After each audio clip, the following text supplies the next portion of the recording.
Ladies and gentlemen, please welcome to the stage INSA President Suzanne Wilson Heckenberg.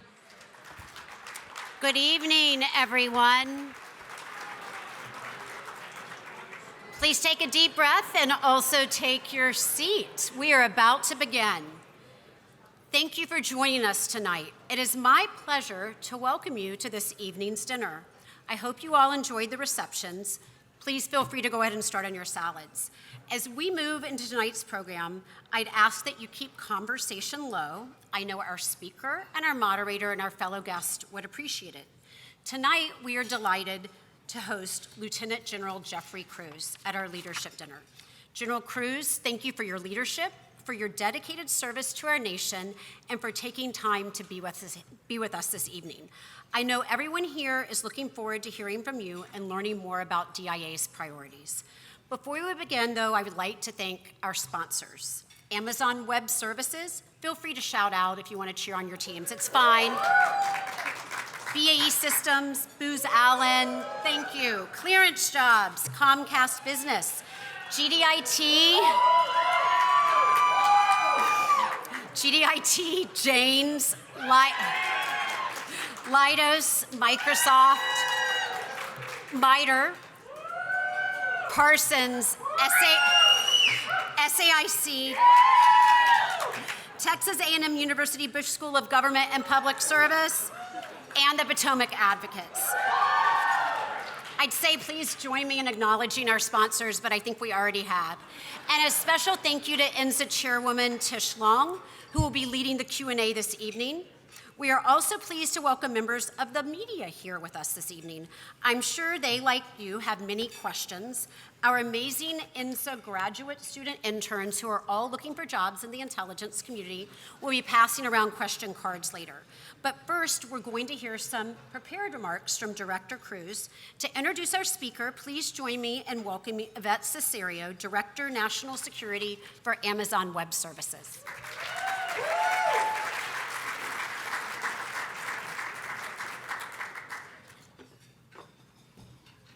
Thank you, Suzanne.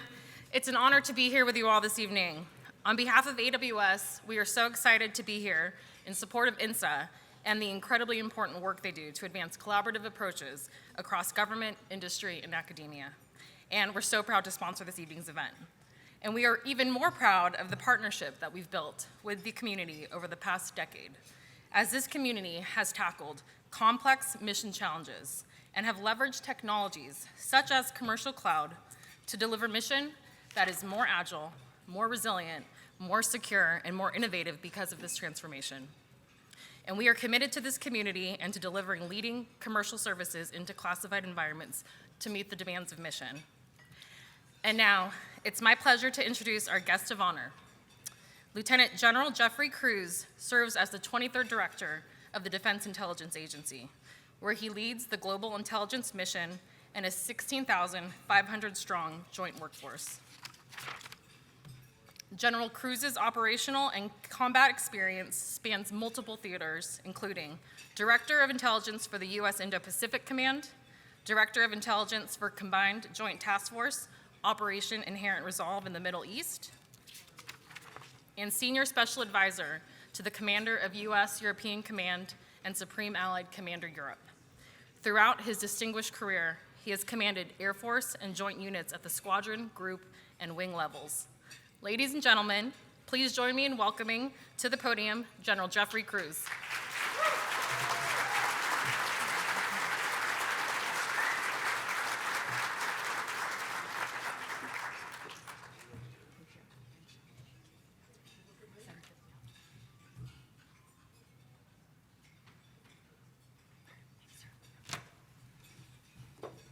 All right, so what I learned from all of that is if my remarks ever get boring, I'm just going to say GDIT, and there will be...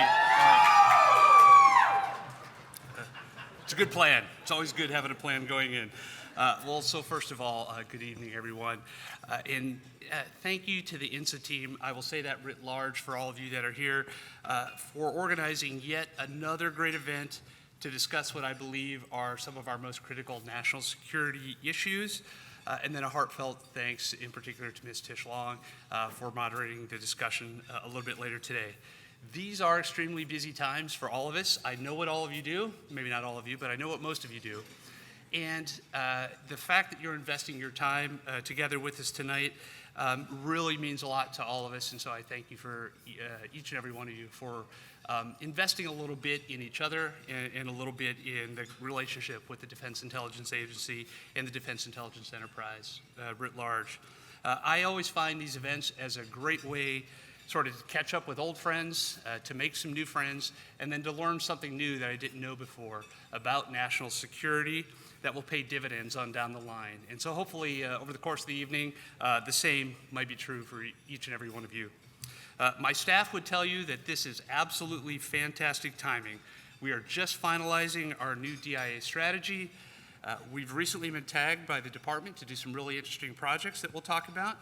And we have made some really significant progress in our steps we're taking to reinvent ourselves in small ways and in large ways for the third time in our history. But based on somehow inadvertently being your first speaker after the U.S. elections, I would offer, I'm suddenly realizing why this date was open, and that I'm now questioning my sense of timing in speaking events. But actually, I think my team was absolutely right. The work we are all doing together is important. It's relevant to every administration, current and future. And I'm excited to talk to you about some of those efforts and to share in a public forum for the first time sort of what we are putting in motion in both initiatives and strategy. And I hope to be able to discuss a little bit during the Q&A session, if we don't do it here, not just the what we're doing, but the why we're doing, which is what I think drives really the timeless and the relevant nature of the work that we all do together in national security. So for tonight, I thought we'd do just a couple of things right up front as you start to enjoy your dinner, and then see where you and Ms. Long would like to take the Q&A.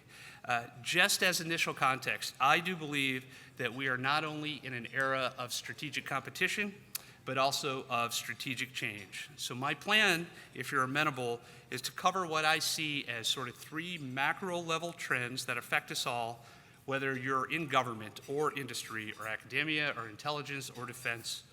And then next, I thought I'd talk a little bit about how the Defense Intelligence Agency is thinking about its roles and its operations and its evolution to meet those challenges.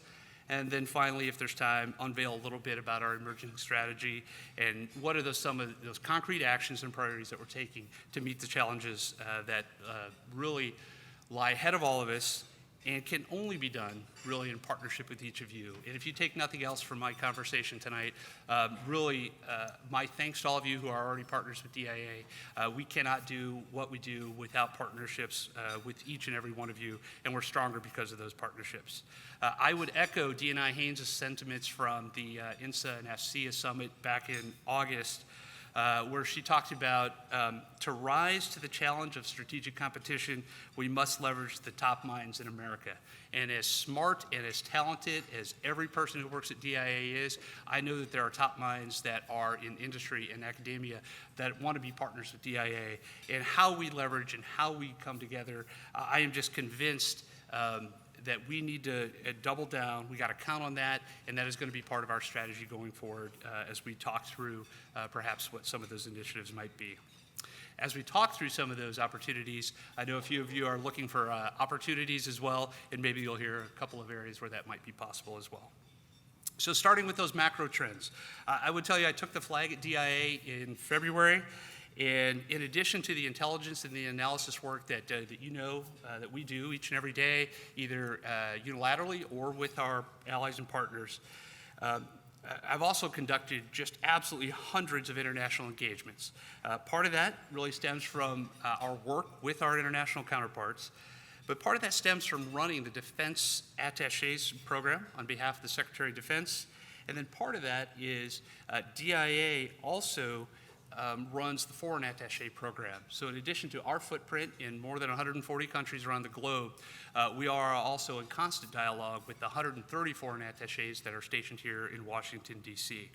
And as I've had those conversations with all of those military and civilian counterparts and their foreign representatives and their spokespeople, really three global trends for me have emerged from a lot of those international conversations. So first, what I would offer as that macro trend is a dramatic shift from the rules-based international environment to one based increasingly on raw power.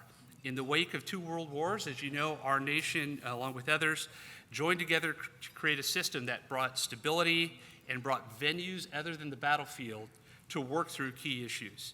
That doesn't mean that conflict didn't exist, as we all know from our own history, but it occurred within this larger context that ensured communication and dialogue, continued flow of commerce, guardrails, and frankly, a chance at escalation control. And what we see now is a tendency by more than one actor in more than one region of the world where the strong or the aspirational are increasingly relying on raw power rather than diplomacy and international rules to change their future and the future of those around them. The second shift is a little bit harder to describe. So for lack of a better term, I've really started calling this as the shift from the unipolar world to the multiverse. And yes, I actually said multiverse, not multipolar, and that is not an attempt at channeling pop culture or being able to speak to millennials, which I'm trying, but I'm not sure I will ever master. And I am not sure if the multiverse is more DC or Marvel, but I know who my spirit Avenger is if anybody wants to ask. The term multiverse for me, as we think about that unipolar to that multiverse world, really reflects 2 things. One is that constantly changing nature of those multipolar actors and the relationship that's between them, driven in large part by Russia's illegal invasion of Ukraine, and to a smaller extent, Hamas's just absolutely horrible and horrific attack on Israel. We see actors today that are foregoing those historical friction points, and they're building new connections that did not exist, nor did we actually think were possible just a year or 2 ago. So think Russia, North Korea, think Russia, China, or even the Houthis and Al-Shabaab. In short, we see actors today that are working together in new ways and toward new ends, and we don't yet know the extent and the possible outcomes of those communications and those relationships. I am not sure that those actors even know what the extent of those relationships are going to be. So predicting and doing the hard work in national security intelligence to help our national policymakers potentially shape them is really one of those big challenges that we have in the intelligence and the national defense community. The other thing my multiverse label really reflects is the shift from truly fact-based reality to manufactured or aspirational or idealized realities. Today's information environment, as you all know, increasingly supported by AI, enables the viral growth of information microclimates that can be really hard to break through or change. So deciphering fact from fiction, which is important in the intelligence community, to support decision-making and to support warfighters will be a significant hurdle for the foreseeable future. The third macro trend for me is the shift from efficiency to resiliency. Think networks, think supply chains, think critical infrastructure, think space, think some of the other domains, think even just our workforces and our people. How we design, build, secure, and operate each of them is changing. And whether that was driven by the pandemic or it's a much more active and capable threat environment, this is something everyone in industry and in government needs to be fundamentally adjusting to, or actually become irrelevant. If you can't secure what you bring to the table, you are not equipped to be a trusted and reliable partner. And to be blunt, I think you know this, but I will be absolutely crystal clear. Each of you are the attack surface for our adversaries just as much as I am and as the Defense Intelligence Agency is. So I would ask, are you prepared and are you acting accordingly because you're the attack surface? So these are those 3 macro trends that I believe we find ourselves facing today, and that is on top of any of the specific threats, the threat actors that we are all tracking and we're all aware of today. So as the 23rd Director of DIA, I am focused intently on how we smartly understand and navigate both national security decision-making and warfighting in this really complex and dynamic and sometimes unpredictable future. If you've heard me speak before, you've probably heard me state really my strong belief that our charter as leaders is not to set our organizations up to repeat past successes. Anybody could do that, just double down and keep doing it better. But rather, as leaders, our job is to posture the organization and our people to succeed in future challenges against future adversaries. So how is DIA posturing, changing, and focusing to meet our missions for the future?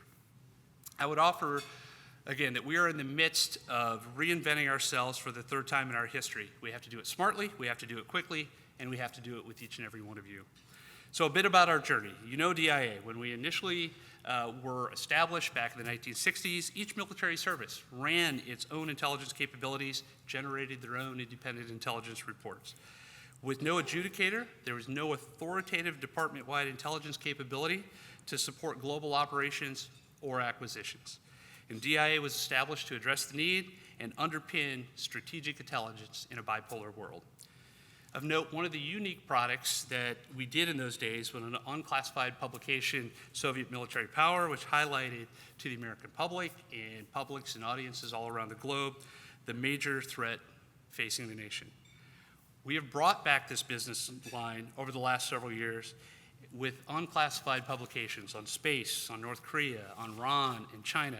And just this past week, I finalized the text of our new Russia Military Power book, that is current as of this summer, which we intend to publish by the end of the year. That'll be really snapping the chalk line and putting out what we believe the Russian threat is and what their capabilities and what their reconstitution capabilities are now 2+ years into the conflict that they're fighting. So then with the fall of the Soviet Union, DIA adapted, as did everyone, got smaller, as did everyone, and focused on providing insights and warning and operational warfighting capabilities to support regional conflicts, Bosnia, Desert Shield, Desert Storm. And in this first reinvention of DIA, our relationship with the combatant commands took root, and we became indispensable partners in collection and analysis and precision targeting, and that provision of top secret networks and communications and this really novel thing back then called secure VTCs. DIA, as the operational warfighter, was born and solidified sort of in that period.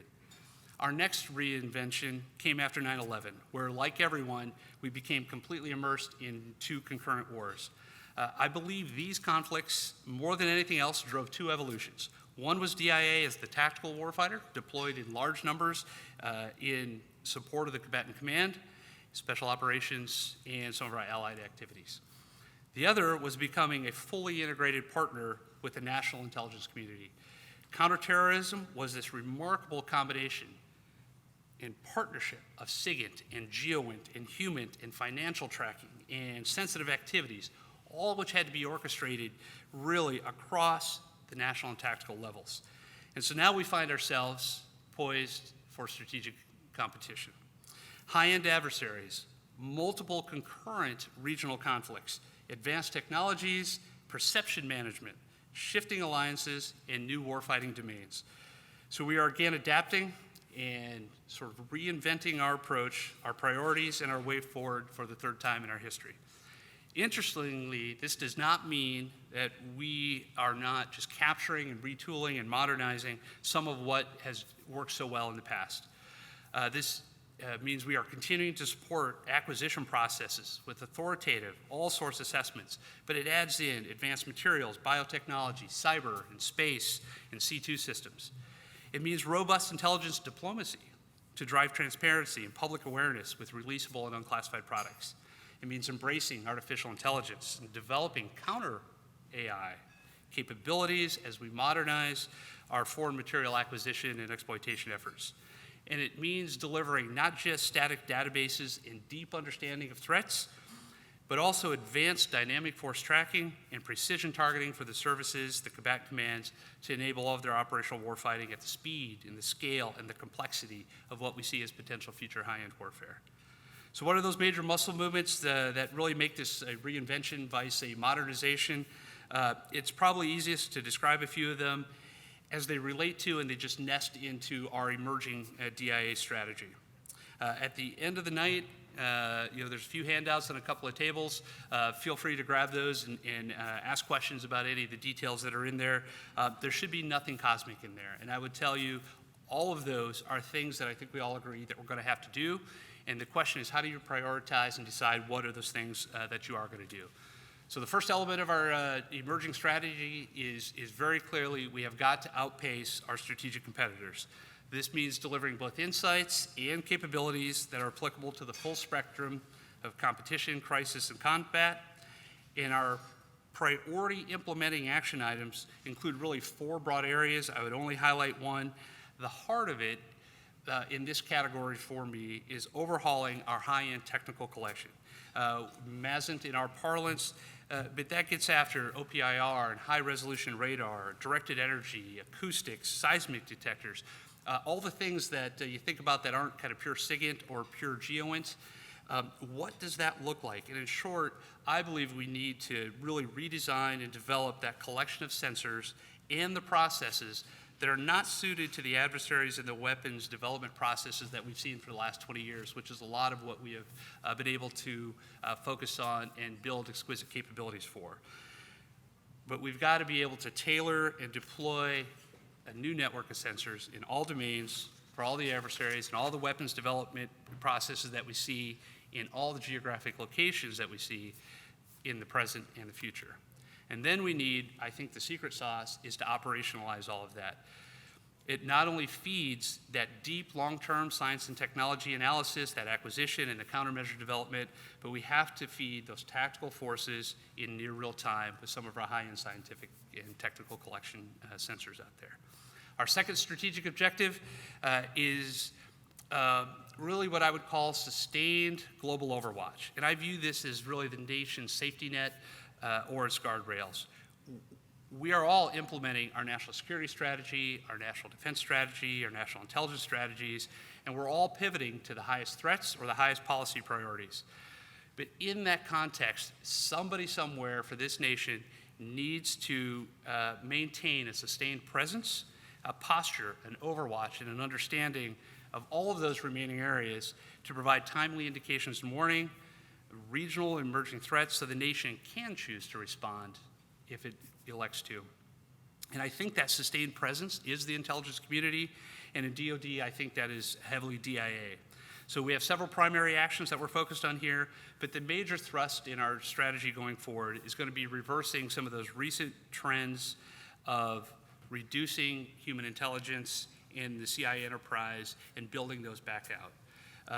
I believe we need a stronger human and CI enterprise that is tailored to a different future, and we're working with the Undersecretary for Intelligence and Security, with the services and the commands to try and decide what does that look like.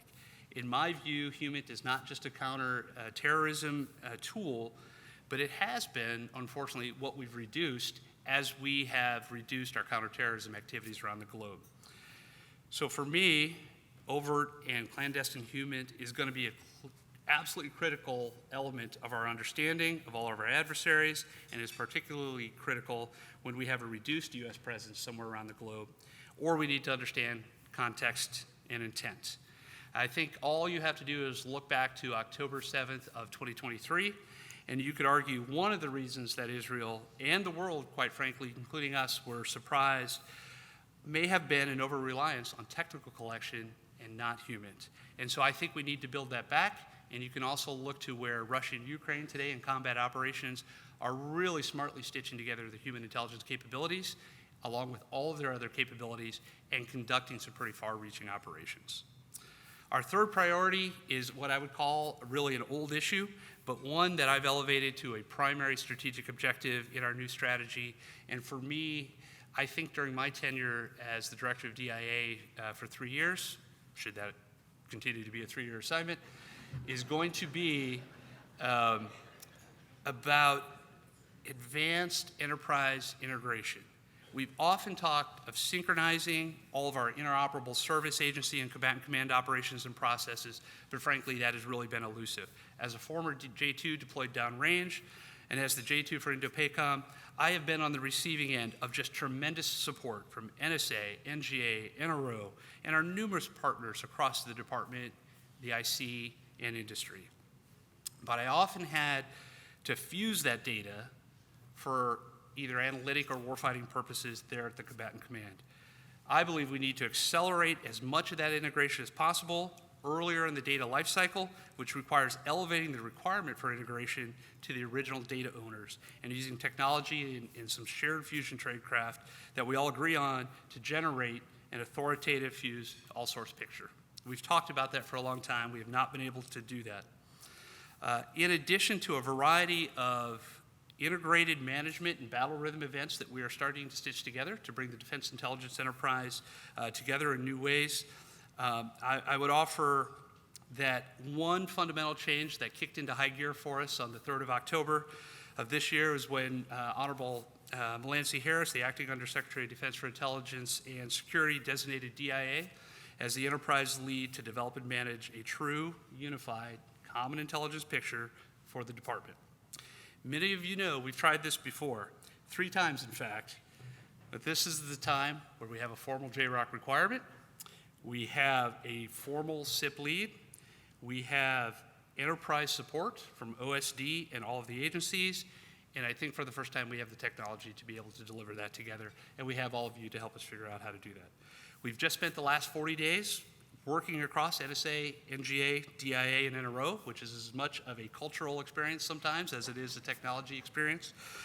And the partnership was the best that I have seen as we think through how do we do this. And then just last week, we presented our potential organizing approach and a proposed schedule to INS for their review. So I'm truly excited about this opportunity. And after seeing our team deliver on Mars, IOC earlier this year, as I've seen us complete development of our Postman, the open source tasking, collection, and exploitation tool, which is now going through our ETO certification process and will deliver by the end of the year. And as our CIO continues to deliver our modernized JWICS capabilities all the way out to the enterprise, I am convinced we have the technical skills, we have the technical partners, that we can, at DIA, organize and deliver this joint capability to the warfighter and partner with everyone else. So one of our major priorities is going to be working with everybody to try and stitch that together. All right, so there are 3 more strategic objectives in our new strategy that's focusing on partnerships, so that's you. One is on secure and interoperable digital foundations, and I would offer that should be you, and developing a world-class workforce, and I invite that to be you. But I think in the interest of time, we're just going to let those sit, and if we want to talk about it in Q&A, we will take the time to do that. So I know that's a lot to digest before dinner, or more accurately, that's probably a lot to digest after an hour or 2 of happy hour. And so I would ask you to think about those 3 macro trends that I believe are here, regardless of if we want to believe that they're here or not. Think about really what we are thinking about for our emerging strategy, and if you have views on what those are, but I think some of the elements that we have embedded as our primary action items are important things that we all need to do together to operate as an enterprise, which is the only way I think we're going to face some of the high-end adversaries that we have. And all of those activities and requirements are on top of, again, a threat environment that is unique and is high-end and is changing in ways that I think you're all tracking. So let me close sort of this opening session with one final thought. I often get asked the question of what keeps me up at night. And I would tell you, as a director of DIA, it is not any threat. It is not a specific country. It's not a specific capability. I am convinced that we have the expertise, the talent, and the partnerships to meet head-on any potential adversary. What keeps me up at night is one thing, that is securing our networks, our data, and our people. The solution to this, though, resides right here in the room. It is a partnership with you, with industry, with all of our national security organizations to commit to addressing this priority. This area, more so than any other, if you have solutions, then you will have a future partner with DIA. And I'm counting on you to be the strongest link in our security chain. So I did open earlier with a couple of things. And I mentioned sort of that timeless and relevant nature of, I think, the work that we're doing. That timeless and relevant comment is not just about DIA's work. It's a reference to the nature of our relationships here among all of us. The missions that we have signed on to, no matter where we sit, can only succeed in facing today's challenges and tomorrow's challenges if we're able to rely on the strong foundations that we've already built together, and we continue to build them as we go forward. The incredible work that each of you do is vital to our shared goal of defending the nation, and I and the entire DIA team look forward to standing with you and I look forward to seeing you where we can take our mission going together. So thank you. I look forward to the Q&A, and let's try it again. GDIT. All right. Thank you.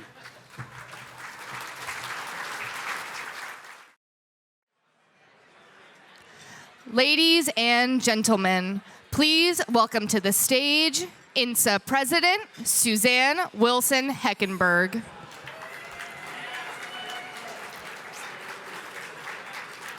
I hope you all enjoyed your dinner and are able to move on to coffee and dessert. Before we begin our Q&A, I'm excited to just share with you all that we'll be holding our inaugural Common Thread Charlottesville program on Tuesday, December 3rd at the Boar's Head Resort. This event, which is already close to capacity, so if you've not registered, please go on our website and do so, will spotlight the innovation and growth in this emergency national security hub, including the Innovation Acceleration Campus planned for Ravenna Station and the National Security Data and Policy Institute, a new partnership between ODNI and UVA. We're all excited to collaborate once again with Clearance Jobs to hold a career fair and networking event before the program. I encourage you all and your colleagues to consider traveling to Charlottesville. Bob Sharp over here will be our moderator. So if you have any questions about the program, please reach out to him. Now, it is my pleasure to introduce our moderator, INSA Chairwoman Letitia A. Long. Tisha's remarkable career accomplishments include serving as Director of NGA, Deputy Director of DIA, Principal Deputy Undersecretary of Defense for Intelligence, and Deputy Director of Naval Intelligence, just to name a few. We are deeply grateful for her dedicated leadership here at INSA. Please join me in extending a warm welcome to Tish and our guest of honor, General Kruse. Thank you. Thank you, Suzanne. And good evening to everyone. I'm delighted to be here this evening to have a little fireside chat with the 23rd Director of the Defense Intelligence Agency, Lieutenant General Jeffrey Kruse. Jeff, I really appreciated your remarks. Okay. Thank you for doing that. I always feel awkward when I can't see this part of the room, so our mighty interns do a little bit of everything. So thank you. So now we have a full view. Really appreciated your remarks.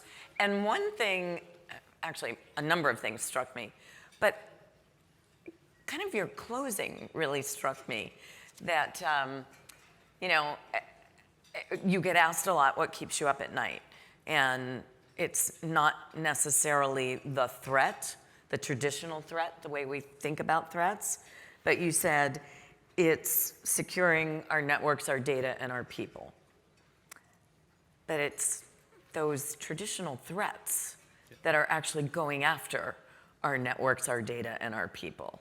So, you know, and you talked about great power competition. So can you take a few minutes and tell us how you are thinking about, say, Russia and China, you know, just to name a few? Small topics, Russia and China. Yeah. So really good question about if I'm worried about securing our networks, data, and people, isn't that a threat question? And there are probably a handful of things that actually go into that equation. So it is a threat piece. We have threat actors going after our networks in ways that we have not seen in the past, with capabilities that they continue to build, and not always from state-sponsored entities, but other organizations that are used by states to do some activity that they want to deny. So there is a threat component to my concern about securing our networks, our data, and our people. But I add to that, and why it concerns me, is it is also some of the technology components of that, some of the resiliency pieces that I talked about, that I think we can be in a better secure area, but it's activities we need to do because of the threat that we haven't finished doing yet, and I don't know that we'll ever actually be finished doing. And then on the people side, for me, that is also making sure we have the good insider threat programs. As we talked about, some of the threats that have caused unauthorized disclosures and some of the things that we're most concerned about, those are actual U.S. actors. And so for me, it is a threat-based question, but there's so many other components to this, and you got to get all of those right in order to be able to secure your networks, your data, and your people. All right, so Russia and China. So I would offer a couple of things. One, on the Russia side, is despite what we saw early, and despite what looked like a failed invasion within even a couple of months, Russia has been a learning organization, and it took them a while to realize that some of their planning assumptions, their original plans to go in on multiple axes, that was not going to play out in a way that was going to deliver the results that they wanted. And it took them a while, but they have methodically worked through, slowly, but they have worked through the things that are barriers to them making slow, grinding progress in the Ukraine conflict. So they have found a way to work through and at least make manageable sanctions. They have found a way to have a defense industrial base that is different than what it used to be. We were all counting how much we thought they had left in artillery rounds. We were counting how much air defense did they have left, how much fill in the blank. And then when they just fundamentally shifted and started bringing in supplies from North Korea and Iran, that just fundamentally changed things. So for me, Russia is focused on Ukraine, but sees Ukraine in a much larger context. And I think President Putin believes that time is on his side. And I believe that, for example, when the Ukrainians went into Kursk and actually started taking territory of a nuclear power, it has been a long time since we have seen a non-nuclear power take and hold ground of a nuclear nation. Vladimir Putin chose to not necessarily react to that and respond to that in a way. He prioritized forces in other ways, and then has now brought in, as you know, North Korean forces. So it is, and I think that's about the only current intel event that broke through election week coverage was the fact of North Korean soldiers on the ground in Russia. So I think for me, Russia is this much larger and long-term issue. It's an acute problem that we need to think through, and we need to be able to understand what do they think is the end game and how they're going to prepare themselves for whatever they think is next. But for the current conflict, I think they're satisfied with a slow, grinding set of maneuvers, and however long that takes. It takes. Now we will see if U.S. election results and some of the conversations that are associated with that, if that puts us on a different trajectory, but for completely different reasons. So that's Russia for me. And then care to comment on no. I'm hoping it's North Korea, not elections. Yeah. Well, in fact, care to comment on any more on the North Korean troops there, and whether or not Putin may use those troops inside of Ukraine? Because right now they're still in Russia, and there's a lot of talk on that's a red line, or it should be a red line for the U.S. It should be a red line for NATO.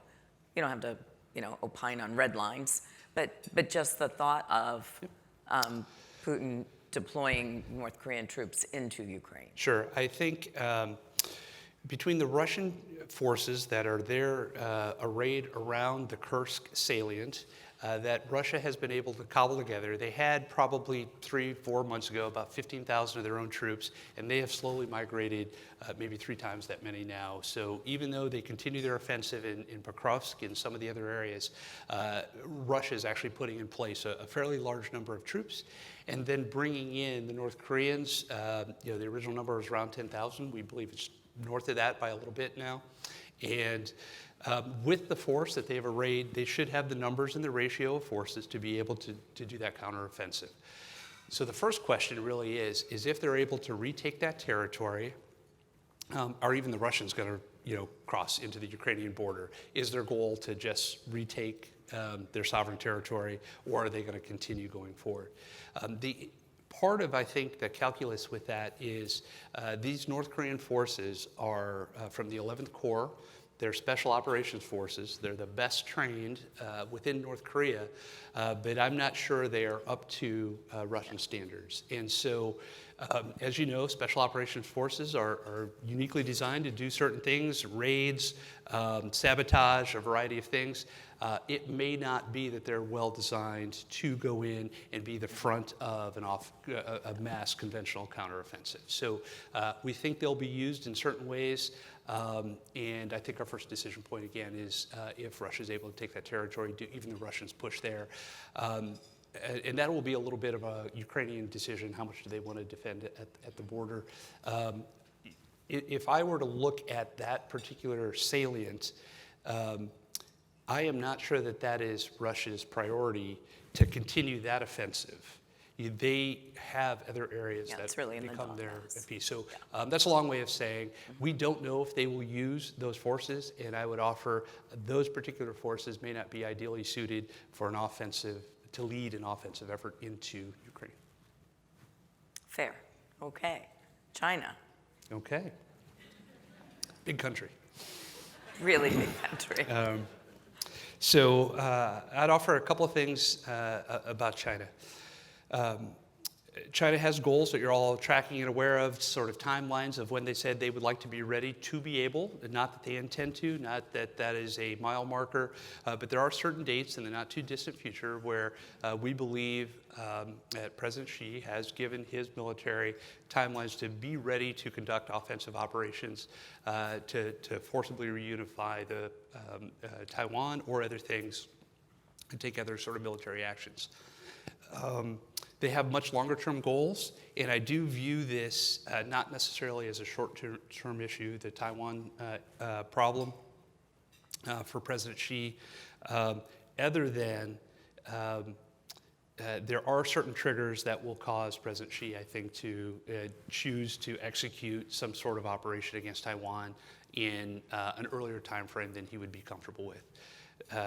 I do believe that they are taking all of the actions that they need to do to get ready. Again, China is very much a learning organization.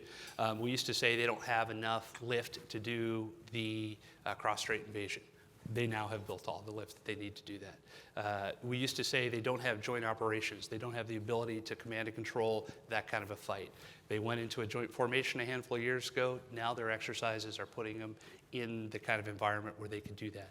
One of the things that we hadn't seen until recently was they had worked and practiced to do a sort of a cross-strait operation should they need to do that, but we hadn't seen them working and training and exercising. What do you do when you get there? And as we've seen all across Ukraine, the actual urban conflict is a very different piece, and how do you do that block by block? We see them starting to work on those kinds of activities. So I think from a Defense Intelligence Agency perspective, China is normalizing increasingly aggressive behavior, and those are the kind of activities it'll choose to do for the next couple of years unless triggered to do something much more quickly than they would on their timelines. But I would tell you 5, maybe 6 now 5-year plans. China has built what they believe is the force structure, the capability, the space capability, the cyber capabilities to be able to do the things that you need to do in that kind of a conflict. And I would offer, we often think about the cross-strait invasion. Do they have that capability? But they actually have to do 3 or 4 things. They have to do that. They have to be able to intercept whatever sort of foreign assistance comes. And so that is whether it's U.S. or Western or other intervention. They very much have to secure all of their borders in other locations. I think they are as concerned, and I would tell you President Xi is probably more focused about internal stability and his economic growth and his long-term legacy than the short-term issue of Taiwan, unless something triggers the Taiwan piece. And he has to be able to do all of those things, and I'm not convinced that he's in a place to be able to do all of those things just yet. But they are building them, and I think what I would tell you is the trajectory of China if they are able to sustain the current path, and that's always the question, based on their demographics and based on their economy, are they going to be able to sustain this over time? They are on a trajectory, they will be in a position for them to make the decision to do it on their timelines, should they choose to do that. So as you know, we're working very hard to make sure we understand what that is and where we can change the calculus for how they're thinking through that problem set. And you raised a lot of good points. I mean, namely their economy, their own internal demographics, and they are a learning organization, and they've been watching the conflict in Ukraine. So you've laid out some good points there, and in fact, you talked about also space-based, and China has really evolved their capabilities there, but not only China. We have space-based threats from China, from Russia, from North Korea, Iran. Can you talk a little bit about trends there, anticipated trends that we've seen, but also looking forward, anticipated trends in space-based threats over the next decade? Sure, happy to. As we think through sort of the space-based threats that we see, there's probably a couple of trends that we're watching most closely. So one is, you mentioned several nations. Individual nations on their own developing space capability is really, really hard. It took us a long time to do what we did in the 60s and since then, and now a lot of our activity is really in partnership with industry.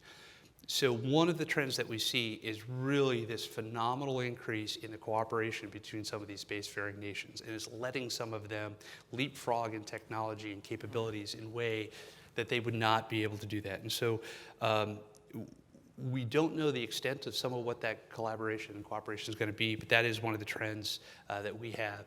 I think you've seen some of the unclassified publications that we have done. We did a 2022 unclassified publication, Challenges to Security in Space, and we're getting ready to update that in 2025. There's enough changing in the space community. We're going to put out an entirely new volume of that. The other big trend that we see is the global availability of commercial space. And if you were to look at what China has, they have a phenomenal number of companies, maybe state-owned, state-supported, those kinds of things, that are really in the commercial space. They're partnering with others, and they're bringing some technology in. So how they're able to turn commercial space into combat capability is something that I think we will all need to work through and understand what that looks like. A couple of other trends I think that we've seen recently was just the rise in global launch. I think 22, when we last published our unclassified publication, to just even in the next year, global launches went up another 20%, and at least half of that was commercial launch. And I think we see that going forward. I think the only other sort of trend, based on how you asked the question, that we see is we see a handful of them looking at reusable systems and how do they maximize their capability. And so we have a variety of companies that do that. If they're able to master that and become much more efficient with the capabilities they have, you've seen what they've put in space today. That is only an upward trajectory. And if they get more effective and efficient with that, we're going to have a low Earth orbit environment that's going to be really challenging for us to understand and operate in. I would say it's already pretty challenging. It is. So let's turn that around, because the U.S. certainly has a very robust commercial space industry. So how is DIA integrating commercial imagery into your intelligence operations, and what advantages does commercial space give you over perhaps national technical means? So commercial for us has some really good advantages that we are trying to double down on and do in a really important way. I've already mentioned sort of this intel diplomacy. How do we declassify or downgrade or make just unclassified as much as we possibly can to inform the American public, to inform our allies, and be able to have friends around the globe who understand the threat the way we understand that. Commercial space allows us to have unclassified data that we can share with others, we can use in a really important way. And so for us, a lot of what we're doing on the commercial side is how do we bring capacity and unclassified data into an environment. The other thing that we're doing in partnership with NGA and NRO is where we can use commercial activities to do things and not use our exquisite national systems and focus that where only those exquisite systems can do, you can get far more efficient. The far more commercial space that you use, commercial imagery and the point that you referenced, the more you do that, the more capacity overall you have, and the more you can point your exquisite, unique capabilities on the things that require those unique capabilities. I would offer it's not just overhead. So one of the things that we're really working on, and I think most of you are tracking, in addition to DI headquarters and a variety of other things, we have the intelligence directors at the combatant commands. So we're very much into what are those operational processes, collection management, targeting, situational awareness, and planning. And so as we work with them, one of the things that's becoming increasingly important to them is terrestrial-based EO and RF commercial that is looking into outer space. So as we all think through how do we increase space situational awareness and understand what that looks like, it is not just on orbit looking down, it's down looking up and helping us understand what that environment looks like. And that's a big growth area for us, to understand the environment, because you can't do what you need to do until you understand the environment. Do you have challenges in using that data and integrating that data? So we do. There's probably two that are worth mentioning.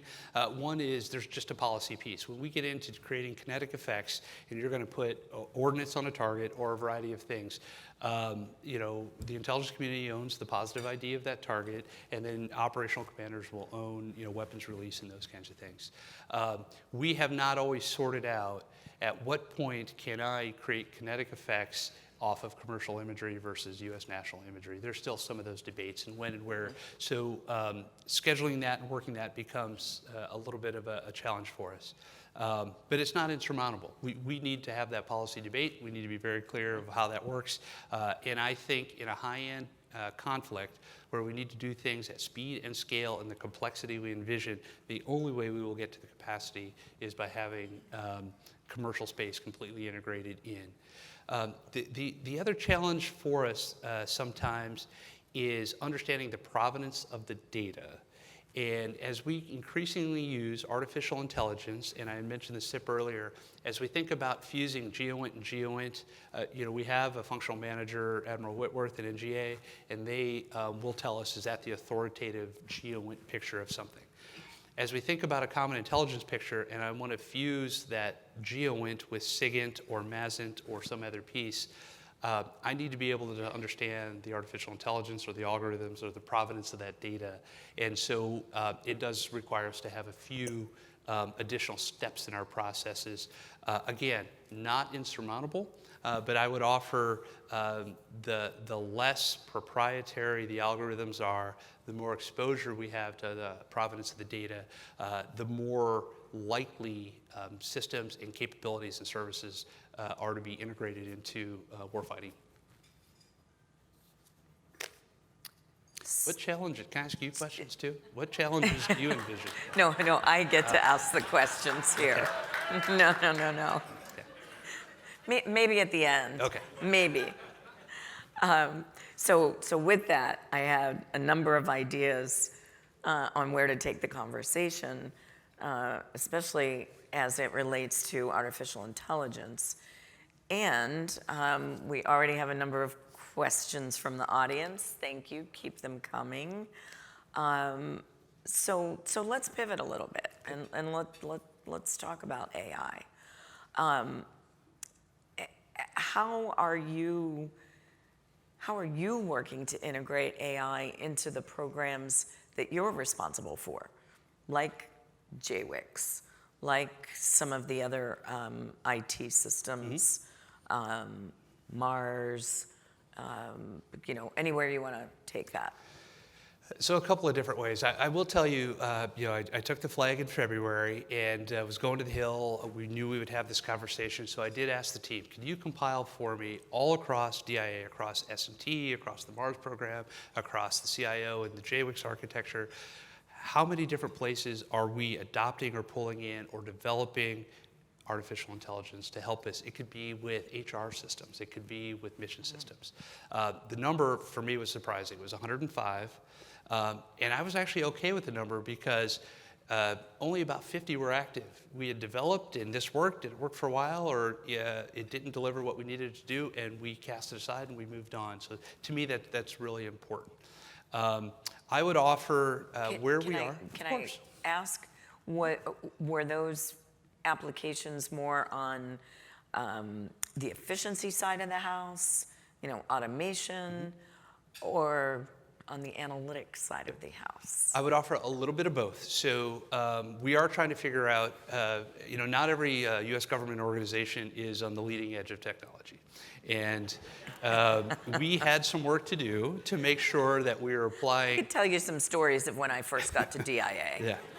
Not just 1990s technology, but 2000s technology, 2010 technology. And so part of our effort was to apply the most current technology, and in some cases that was AI, to make sure we were fast and effective in a variety of things. So HR is no longer manila folder sitting in a stack, and you wonder why it takes 3 months to do something. HR modernization for us is really, really important. And so in some cases, it is about efficiency. Because we need efficiencies. We don't have spare dollars. We don't have spare people. So it is an important business line for, I think, every government agency. But it is also mission-based in a couple of areas in particular. So without getting into too much detail, we have something called Redline, and it's been out for 4 or 5 years. And it is about stitching together open source, SIGINT, commercial imagery in a variety of ways, and using artificial intelligence to learn what are those combinations among those that actually mean something, and how can you point that at a formation in a foreign country, let it work and train itself, and it starts to be able to deliver based on these activities I think they're about to deploy.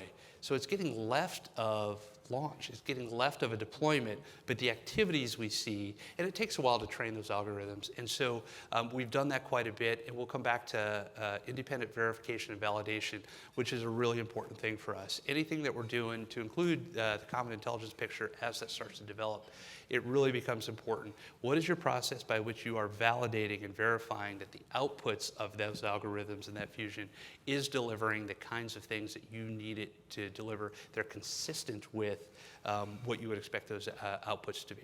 So we do have some of those mission spaces. I think our CIO would tell you, JWICS you mentioned, a lot of opportunity there and a lot going in. So some of the important pieces after the Texera unauthorized disclosure that went in is we have started to do not just cybersecurity inspections on ourselves and what we run, but cybersecurity inspections of all of the other agencies that run a top secret network and connect to the JWICS piece.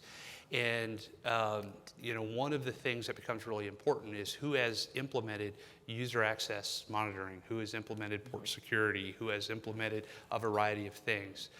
And at DIA, the team has done some just really extraordinary work where they're using AI to be able to tell the user activity pattern of this person who we know is a sysad or we know is an analyst or we know whatever is different than everybody else who has that job code and those kinds of things. You start to be able to identify things, and then that goes into a manual system where HR and security and CI will start to investigate that. The other piece the team is working on a lot is really the resiliency aspect of this. As we work really hard to build the infrastructure of JWICS to connect all of these various pieces, I think we're close to 1 million users now at this point across various lands that connect and pass through JWICS at some point in between these various networks. resiliency and redundancy of those compass become important. All it takes is one backhoe to cut a line somewhere. And how do you use AI to understand, just like commercial telecom does, how do you reroute all of your traffic in a way that's transparent to the user? So I think those are some of the areas that just make perfect business sense. It's mission, but we're going to have to do that to be effective and efficient. For me, really, I circle back to, though, the application of AI. We can always talk about counter AI and how we're thinking through that a little bit as well.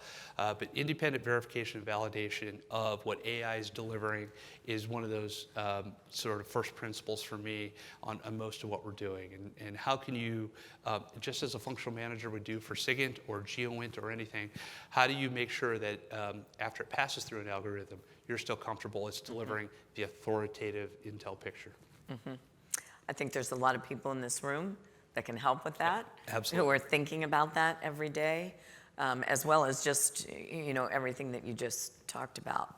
You have referenced the common intelligence picture, common operational picture several times, and the fact that you have been given the task from USD INS to develop this, that it is a JROC approved requirement. So let's talk a little bit about how you're approaching it, how you're bringing the community together to work together, and how are you going to integrate what's already out there? Because there's actually a bunch of SIP cops out there, all around the community. I agree wholeheartedly. And to me, it's all about the data. When we talk about a SIP or a SIP cop, I do want to differentiate a little bit. A lot of people go straight to the visualization tool that you're going to use. I am much more interested in data. It is all about the data layer. You've got to have authorized data, and it almost doesn't matter what your visualization tool is. I'm going to pull the data from the data layer of the filters of the data that I want to use in a really sort of important way. So how are we approaching this? I mentioned the cultural aspects of this are important. When we got the task, we pulled together sort of a cross-functional team. INS had a couple of projects already going, and I took one of my program managers who had been doing joint foreign material and asked him to sort of lead a whole series of working groups. They have pulled that together, and what the 4 agencies have decided is the way to organize this really comes down to having 5 functions, 5 sort of working groups delivering some of this. One is the requirements. We all think we know what a SIP should be, but we ought to actually go ask, what do the combatant commands need? What do the services need? What do we need this thing to deliver, and not go deliver something that is not? We've got to have requirements discipline as if it were a full MSA kind of project. We've got to be able to do the analytic tradecraft. So we've been working in our all-source hat with the community to do object-based intelligence, to do what does the ontology look like, how do I bring all of those ends together. And so I have actually asked that working group should be the functional managers. If you're one of the original data owners, and you've got to be in there, and you've got to validate what that is, and you need to validate what the output of that is. To me, that's very much the functional manager's work, and I've asked NGA to lead that working group. To your point, I've actually asked each of the organizations to lead one of these sub-working groups, because I've got to get buy-in, I've got to get everybody committed to what this is, and everybody has really embraced what that looks like. One of the, and this gets to the other part of your question, one of the working groups is, what does the systems engineering look like? And we've asked the team to start with an analysis of alternatives. Although it says we are supposed to go out and develop and then manage a common intelligence picture, to your point, there are a lot of really well done products that are out there. There are object management systems that meet certain needs. So I've asked the team to approach it first as an integration effort. We shouldn't start a full-up acquisition effort until we understand what are the pros and cons of each of the systems. Now, the JROC did say we don't have a viable thing today, so the things that we have are short in some aspect or another. So can we stitch what is there together? And if we can integrate what is there together, that's my desired solution. That's the cheapest. That's the near term, that leverages the work that's already done, and how do you just improve on what those are.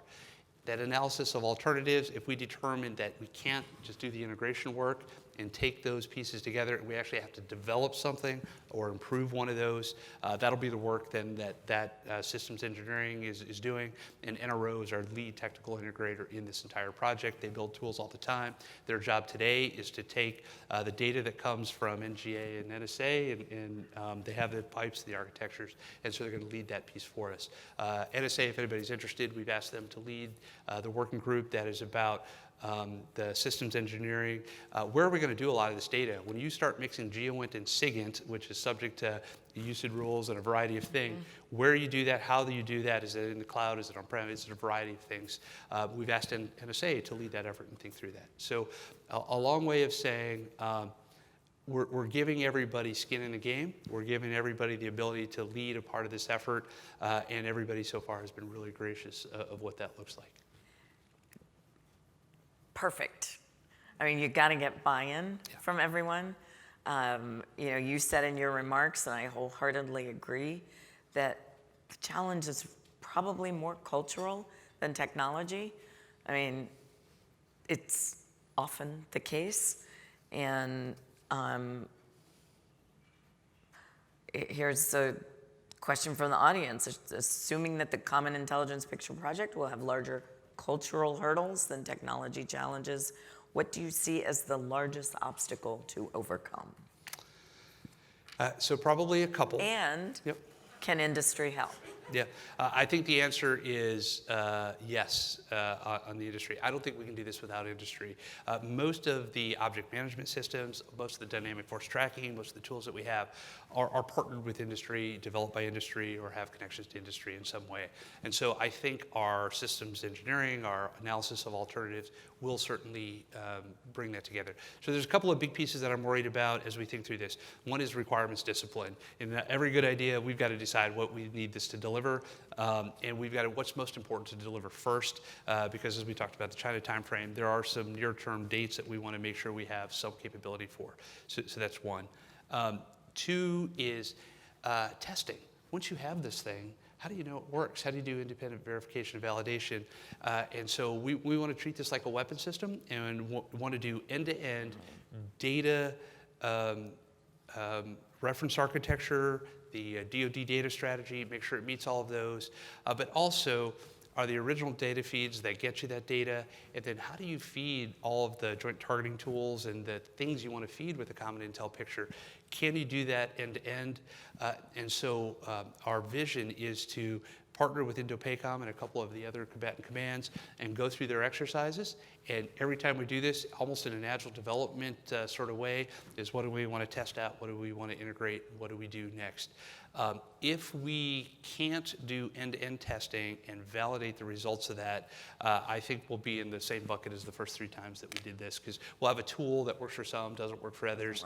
And if we can't get warfighter adoption, that is the authoritative piece, that the IC says that is the authoritative national tactical we all talk about, Title 10, Title 50, how do you integrate those things? This tool has to do that. And if it doesn't, then INDOPACOM or a single service could just go out and build their own. We've been building these for a while, and that's what a combatant command will use. So I think those are my concerns of what we need to get done. All insurmountable, are all surmountable. Both may be true, I'm not sure. But that will require a partnership. So our next steps, by the way, are to bring in the services and the combatant commands to this effort, because we've got to make sure all of those work. And yes, back to the industry piece.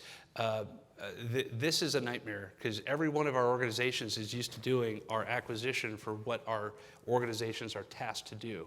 And so how do you do this sort of an integration effort that is horizontal, that is going to stitch together things that have been done for 20, 30 years with the technology that exists and with the rule sets that exist? And so I think there will be a little bit of collaboration and compromise that will have to get us there. Well, one of the questions is, what is DIA doing to use AI or other approaches to speed up the contracting cycle? Yeah. That might take all night, and we got the 10-minute warning already. Let's take that one for the record, which is something I learned on the Hill this year, because that's a unique question. How do you use AI to speed up the contracting cycle? We need to do that.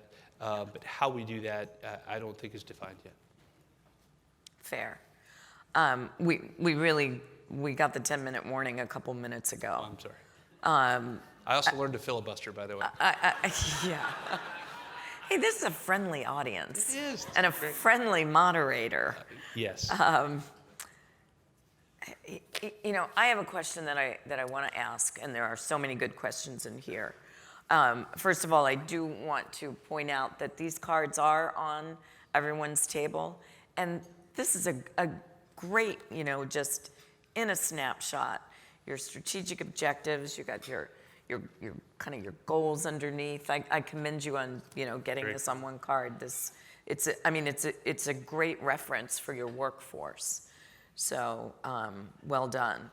But one of the things that you talked about was refocus on human and how important human operations are. You know, we've said those words multiple times. I hate to say it, 40 years that I've been in this business, where we have gone through rebuilding our human capabilities.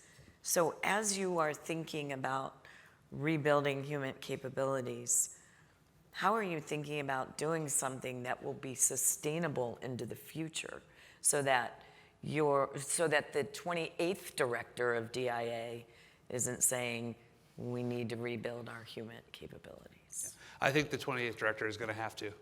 Because I think human is one of those things, it's manpower based. What's the easiest thing to cut when budgets go down? It's people. You take FTE, you go down that path. I can't cut a satellite, in a row is not going to be able to move things from one fiscal year to another. As we think through that, human is the easy thing to cut. It's just people. And I think it's an easy thing to go away. It is also hard to explain how human works, and it is such an investment over time. I may invest multiple years in working a source and to be able to recruit them to do things for us instead of their host country, or be able to do human-enabled activities in a way that I may not see the return on investment for 2 or 3 or 4 years. And so I think fundamentally it is something you always need to protect, and it's an easy thing to cut because it's human-based. So for me, when I get into those resourcing conversations, I do focus it on defense human. The CIA does human in extraordinarily impressive ways, and they do that all over the globe, and I want to learn from them, and I want to partner with them. And some of the clandestine human we do is the same training that CIA sends their folks through, which is really phenomenal training. But there is a capacity and a prioritization that CIA is able to generate, and some of the secretary and the chairman's priorities within the Department of Defense may not fall above the cut line. So my approach is always to say, what does the Defense Department need in its overt and clandestine humans that we can only deliver from humans, and what presence do you need out in areas where I don't have a military formation? Africa is a great example. As we move our footprint around, we come away. Russian proxies, China are in Africa in a big, big way. And in some places, the only presence that is left in that area is either the overt defense attaché system or some of the other human capabilities. So I don't know how we'll sustain it, but that's the argument I'm making to build it back. And we have some support on the Hill. The last set of cuts that we took in the 25 budget submission that is sitting on the Hill, there are a couple of marks to help me build some of that back. Other voices will be helpful if we think we're going to be able to sustain that. Other voices will be helpful. Okay. There are so many questions, and we probably really only have time for one more. So,